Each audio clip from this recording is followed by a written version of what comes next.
Abra sua Bíblia no Salmo de número 111. Salmo de número 111. Eu gostaria de falar essa noite sobre o Senhor das crises. No Salmo 111, enquanto você está indo para lá, no momento da gratidão eu não falei nada, mas eu sou agradecido a Deus pelo tempo que nós tivemos com os adolescentes aqui também na nossa igreja, na programação nesses dias de feriado prolongado, foi uma grande bênção. Tivemos aí uma frequência de 12 adolescentes por dia, e foi muito bom, meus irmãos, muito bom mesmo, e nós louvamos a Deus pelos pais que têm acreditado no ministério e têm investido na vida espiritual dos seus filhos. O Salmo de número 111 vai dizer assim: louvai ao Senhor, louvarei ao Senhor de todo o meu coração na assembleia dos justos e na congregação.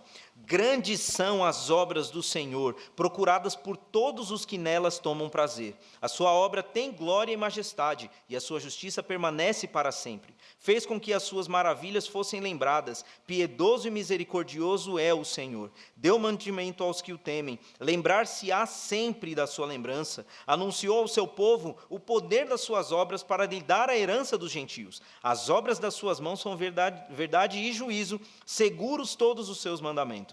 Permanecem firmes para todo sempre e são feitos em verdade e retidão. Redenção enviou ao seu povo, ordenou a sua aliança para sempre. Santo e tremendo é o seu nome. O temor do Senhor é o princípio da sabedoria. Bom entendimento tem todos os que cumprem os seus mandamentos. O seu louvor permanece para sempre. Louvado seja o nome do Senhor. Os irmãos podem se assentar. O povo judeu passou por 70 anos de exílio na Babilônia, mas nós sabemos que depois desses 70 anos eles retornaram para a sua terra. Mas diferente daquilo que nós podemos imaginar, meus irmãos, esse retorno ele não foi tão simples assim. Muitas dificuldades acompanhavam ou acompanharam o povo de Israel nesse retorno à sua terra. Os judeus, eles não estavam de fato livres da escravidão. Os persas permitiram que eles voltassem para a sua terra, mas ainda havia supervisionamento dos persas ali naquela região, ou melhor, supervisão dos persas naquela região. Outra coisa, o povo ainda precisava lidar com os seus vizinhos, que eram todos hostis. Nós sabemos as dificuldades que Neemias enfrentou, por exemplo, com a reconstrução dos muros, inimigos toda hora atacando a nação de Israel. E como se não fosse somente isso, o povo persa não era um exímio colaborador com a reestruturação da nação. E também haviam os problemas econômicos. A situação econômica da nação estava muito complicada. Afinal, como fazer a moeda girar em uma nação que estava recomeçando novamente? E aí, quando nós lemos os livros de Esdras, Neemias e Ageu, nós conhecemos um pouquinho dos detalhes de como foram essas situações difíceis, para que o povo de Israel, após o exílio, reestruturasse toda a sua nação. Em outras palavras, meus irmãos, a crise ainda não havia se feito completamente ausente do povo.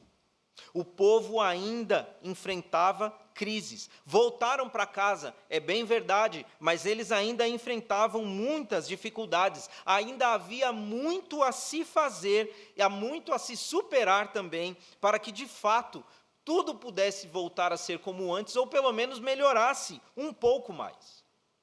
E em meio a esse cenário, alguém escreveu esse salmo, o salmo de número 111. Muitos estudiosos sugerem que este salmo tenha sido escrito por um levita.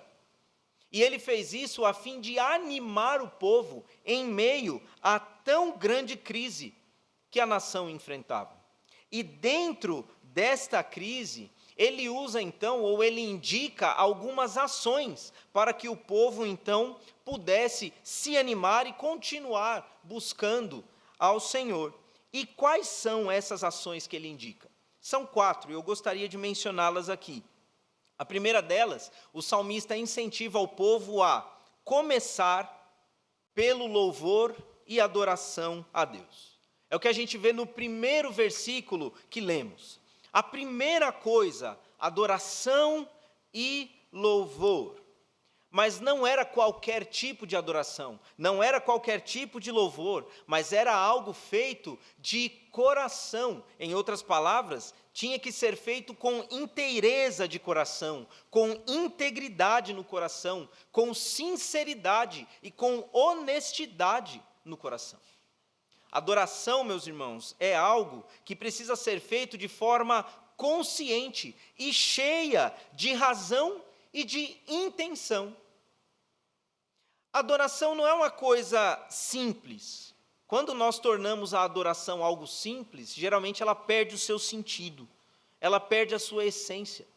Porque adorar a Deus não é você perder as suas faculdades mentais e não saber o que está acontecendo, muito pelo contrário, é você ter a plena certeza daquilo que você está direcionando, oferecendo a Deus. E o salmista convida o povo a fazer isso. Convida o povo a prestar atenção naquilo que está se oferecendo ao Senhor. A nossa adoração, ela precisa ser profunda e cheia de verdade. Não pode ser uma adoração cheia de palavras vazias. Precisa haver um conteúdo. Nós precisamos entregar ao Senhor o que está no nosso coração para louvar. E é por isso que a gente precisa passar o nosso coração pela peneira, para saber o que nós estamos entregando ao Senhor, porque não é qualquer coisa que Ele aceita. Conhecemos a história de Caim e de Abel, ambos prepararam sacrifícios, ambos prepararam ofertas, mas um apenas preparou o seu coração para ofertar ao Senhor. E aquele que não preparou, não teve a sua oferta recebida por Deus. E eu sei, é bem verdade que nem sempre nós podemos nos regozijar, nem sempre nós podemos nos alegrar com as situações que estão à nossa volta. O povo de Israel estava muito feliz, sim, por ter voltado para sua casa, é verdade, mas o povo de Israel também estava muito triste por ver a situação em que a terra estava. A terra foi destruída, meus irmãos. As cidades foram destruídas, os muros da cidade precisavam ser refeitos, o templo tinha que ser reconstruído. Não era fácil se alegrar nessa situação, e às vezes nós passamos por dificuldades assim, em que nós olhamos à nossa volta e não encontramos motivos para sorrir. Mas mesmo que à nossa volta nós não tenhamos motivos para nos regozijar, em Cristo nós podemos nos regozijar. Em Cristo nós podemos nos alegrar e podemos nos alegrar sempre. Foi o que Paulo, o apóstolo, aprendeu e após aprender, ensinou aos filipenses e também a nós. Nós conhecemos Filipenses 4:4, quando Paulo ele diz: regozijai-vos sempre no Senhor.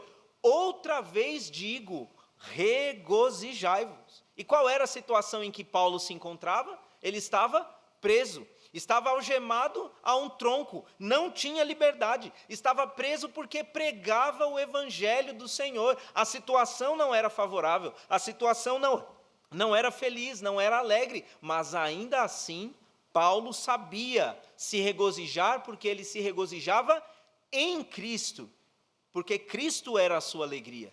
E nós precisamos aprender a fazer, meus irmãos, de Cristo a nossa alegria, para que possamos viver o que Ele também viveu, dizer o que Ele também disse, testemunhar da forma como Paulo fez, porque ele disse: para mim, o viver é Cristo, e o morrer é ganho, é lucro. Ou seja, para o servo de Deus, para o Filho de Deus que está em Cristo, não tem perda, só tem ganho. Viver é Cristo, e viver com Cristo é maravilhoso. Morrer é ir para a presença de Jesus. É ir estar na presença de Deus. E isso, meus irmãos, deve alegrar muito o nosso coração. Isso deve ser motivo, sim, para que nós nos regozijemos. E, portanto, dessa forma, devemos, apesar das circunstâncias, adorar, devemos louvar verdadeiramente a esse Deus, porque assim é possível fazer mesmo em meio a uma crise. Mas há uma segunda ação que o salmista nos indica, é a de lembrar das grandes obras de Deus. O Filho de Deus não vive do passado. O Filho de Deus, ele vive buscando agradar ao seu Senhor, ao nosso Senhor, dia após dia. Nós estamos servindo ao Senhor hoje, e o desejo do nosso coração deve ser de servi-lo melhor amanhã do que nós servimos hoje. E hoje do que servimos ontem. É assim, nós vivemos, irmãos, na presença de Deus diariamente.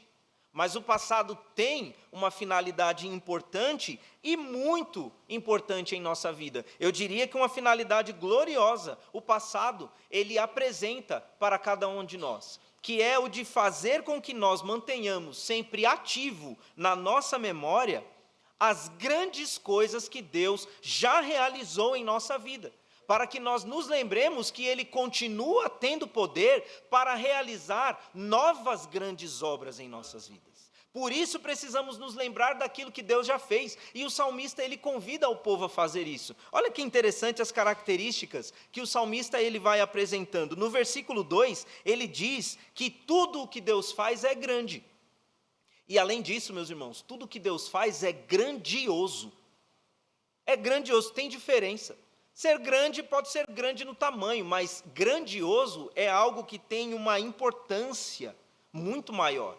É algo que tem que preenche a nossa vida de uma forma muito maior. É grandioso, às vezes é inexplicável. E é assim mesmo porque foi Deus quem fez, é Deus quem faz. No verso 3, ele diz que as obras do Senhor são gloriosas, majestosas e retas. Que características maravilhosas. No verso 4, ele vai dizer que elas são maravilhosas. E ele diz que a razão é porque Deus é piedoso e misericordioso. Louvado seja o nome do Senhor. No verso 5, ele diz que as obras de Deus são providenciais. Por quê? Porque é Deus quem nos sustenta em todas as áreas da nossa vida. Ele também vai dizer no versículo 6 que as obras de Deus são poderosas, e de fato são. Quantas vezes os inimigos que se levantam contra nós, eles são daqueles que nós não podemos vencer, mas Deus os pode, Deus os vence e nos faz vencedores. No verso 7 ele diz que as obras do Senhor são verdadeiras, justas e fiéis. E no verso 8 ele diz que as obras do Senhor são eternas, porque elas de fato adentrarão a eternidade, visto que a salvação nos leva para lá, para uma vida eterna. E meus irmãos, eu convido cada um de nós aqui, salvos por Cristo Jesus, presentes nesse culto, você que está na internet também, aqui puxemos pela memória alguma ou algumas das crises que nós já enfrentamos em nossa vida. Puxou aí aquela dificuldade de muito tempo atrás, de pouco tempo atrás? Puxou aí? Lembrou? Faça uma constatação. Você vai perceber com 100% de aproveitamento que cada uma dessas características que o salmista ele descreve neste salmo, elas são presentes nessa obra que Deus realizou na sua vida. Nenhuma delas fica de fora, meus irmãos. E eu vou dizer, outras que não foram mencionadas, você pode identificar, eu posso identificar, se nós olharmos aquilo que Deus fez na nossa vida. Não importa qual seja a crise, a obra do Senhor é sempre grande, a obra do Senhor é sempre maravilhosa, por isso nós devemos nos lembrar disso, dia após dia, porque isso vai nos encher de força, para que continuemos a nossa caminhada, crendo que as obras do Senhor sempre serão grandes sobre nós. Louvado seja o nome do Senhor. E, visto que as obras de Deus são tão grandiosas e que nós devemos sempre nos lembrar delas, o salmista também nos incentiva a confiar na palavra de Deus. Fundamental para as nossas vidas é que continuemos confiando na palavra do Senhor. Deus não muda, Deus jamais mudará. Ele se apresentou como um Deus, nas Santas Escrituras, que é galardoador dos que o buscam. A palavra de Deus, meus irmãos, diz que Deus gosta de abençoar os seus filhos. Ele gosta, ele sente prazer nisso. Sabe aquela coisa que faz bem, que você gosta de fazer? Aquela coisa que você não vê a hora de chegar aquele momento para você poder fazer e falar, puxa, isso daqui é bom, como isso daqui me faz bem? Pois então, Deus gosta de nos abençoar. É da índole dele, é do caráter dele, é daquilo que ele decidiu sobre si, nos abençoar. E por isso Isaías 59:1 vai dizer, eis que a mão do Senhor não está encolhida para que não possa salvar, nem agravado o seu ouvido para que não possa ouvir. Todo aquele que clama por socorro, por ajuda, Deus ajuda. Todo aquele que pede por salvação, Deus salva. Todo aquele que ora ao Senhor com o coração quebrantado, Deus presta atenção. Que bênção para nós. Lucas 11:9, palavras de Jesus, não minhas. O Senhor Jesus Cristo disse: pedi e dar-se-vos-á, buscai e achareis, batei e abrir-se-vos-á. Olha só, se nós fizermos essas coisas, Deus as fará por nós. Se nós buscarmos, nós vamos achar. Se pedirmos, Ele vai dar. Se nós batermos, Ele vai abrir a porta. Nosso Deus é assim. A palavra dele diz que Ele é assim. E na sua palavra, em Jeremias 1:12, Ele diz: eu velo pela minha palavra para cumpri-la. Então, aquilo que Deus prometeu, Ele vai cumprir, e a palavra do Senhor é mais do que suficiente para que nós, de fato, tenhamos a fé plena de que Deus está conosco, meus irmãos, de que Deus é por nós, de que Ele sempre nos ajudará. Mas há também um outro incentivo que o salmista nos traz, e nós não podemos deixar de mencionar. No versículo 10, e eu gostaria de ler novamente com você, ele vai dizer o seguinte: o temor do Senhor é o princípio da sabedoria. Bom entendimento têm todos os que cumprem os seus mandamentos. O seu louvor permanece para sempre. Após tantos incentivos, é claro que o salmista ele não poderia deixar de incentivar o povo a obedecer ao Senhor. Porque isso é de fato importante. Afinal, tudo aquilo que a nação havia passado e ainda estava passando foi por causa de desobediência. Se afastaram do Senhor, fecharam os seus ouvidos para a palavra de Deus, não ouviram os profetas. E por causa da sua desobediência, eles foram então submetidos a esse exílio. E nós já sabemos que o temor descrito no verso, o temor usado na palavra de Deus, na maioria das vezes, não é um medo opressor, não é para olharmos para o Senhor sentindo medo, mas é para nós olharmos para o Senhor com profunda reverência, com profundo respeito ao Senhor e amá-lo com todas as nossas forças, por Deus ser quem Ele é. É o temor da palavra, e nós sabemos disso. Mas o sentido aqui da palavra princípio não é a de ser a primeira coisa, ou talvez não é somente ser a primeira coisa, mas a palavra princípio aqui tem o sentido de ser a parte principal. A parte principal, ou seja, para se ter sabedoria em meio à crise, para saber o que fazer, para saber como suportar, é necessário que haja obediência ao Senhor. Para sair do meio da crise, a gente precisa saber o que fazer. A Bíblia diz. A Bíblia ensina. Deus fala. Todos os passos Ele dá. Qual é o problema? Muitas vezes a gente quer fazer do nosso próprio jeito. Não vai dar certo. O jeito humano, meus irmãos, sempre dá errado. Agora, o jeito de Deus, o jeito de Deus sempre funciona. E pode ser o mais mirabolante que for. O jeito é de Deus, funciona. Até peixe engole profeta e vomita no mar. Funciona. A morte vem e mata o Salvador, mas o Salvador ressuscita. Funciona. Todos os métodos de Deus para a nossa vida funcionam. Por isso a gente precisa aprender a obedecer essa palavra. Por isso nós precisamos seguir essa palavra com todo o nosso coração. E dessa forma, meus irmãos, nós seremos abençoados e seguiremos, mesmo em meio às crises. Porque Deus, e louvado seja o nome do Senhor, é Senhor até das crises. E louvemos a esse Deus maravilhoso e que Ele nos abençoe. Pastor.